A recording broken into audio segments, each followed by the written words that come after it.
Well, howdy there, Internet people. It's Bo again. So, today we are going to talk about a treaty, an unsigned treaty that may be re signed, I guess. I don't know. Somewhere through the right wing information mill, it has somehow been suggested that the Biden administration plans to re sign a treaty from the UN. It's called the UN Arms Trade Treaty.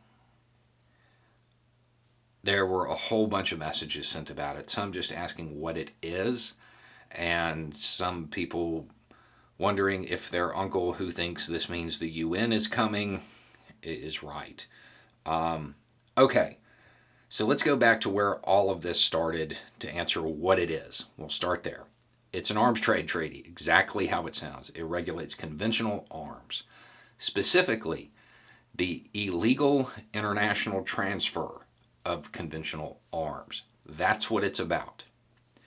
Now, a while back, Trump said, and I quote, "So in the last administration, President Obama signed the UN Arms Trade Treaty, and in his waning days, he sent the treaty to the Senate to begin the ratification process. This treaty threatened your subjugate, and you know exactly what's going on here, your rights and your constitutional and international rules and restrictions and regulations." I don't know what that means, but at the end of the day, what he was saying was that he was unsigning this treaty. And that's all fine and good, except that it was never ratified, so it was never actually in. Anyway,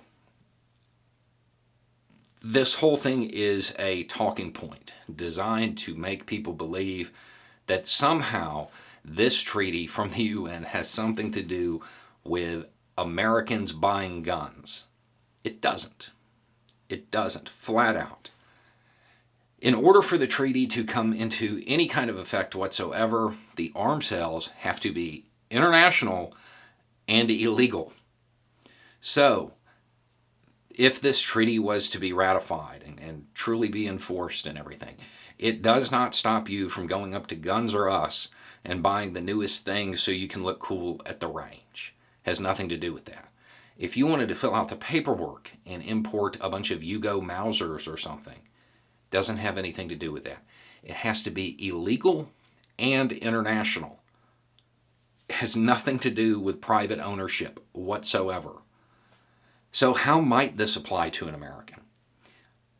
If you, I don't know, owned a compound in Idaho and worked out some deal with some guy in Germany to send you a bunch of H&Ks off the books and label it farm implements, then it might have something to do with you.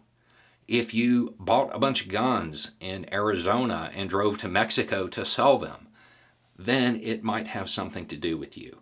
Unless you are already involved in some form of illegal international arms sales, it just does not apply to you. So much so that in the treaty, it says that it reinforces and affirms the sovereign right of any state to regulate and control conventional arms exclusively within its territory pursuant to its own legal or constitutional system. That's actually in the treaty. In the treaty, it says that the treaty cannot regulate stuff within a country. So it has to be illegal and international. And no, there is no, anywhere in it, that there's no enforcement where the UN is coming. That's not happening either. My guess, again, is that this is coming up because the Biden administration may want to restart the ratification process. Trump unsigning it did absolutely nothing. That's not an actual diplomatic thing. It was a political move to appeal to the NRA types who never read the treaty and have no idea what it's about. This does not impact 99.999999% of Americans. Why it's coming up again? Because Democrats are in power. So, of course, the UN is now going to come for your guns. Realistically, this applies to all conventional arms. So, rifles and pistols, all the way up to tanks and aircraft. That's what it has to do with. and it's the illegal international transfer. That's what it's about. Has nothing to do with you going up to Walmart and buying a rifle. Anyway, it's just a thought. Y'all have a good day.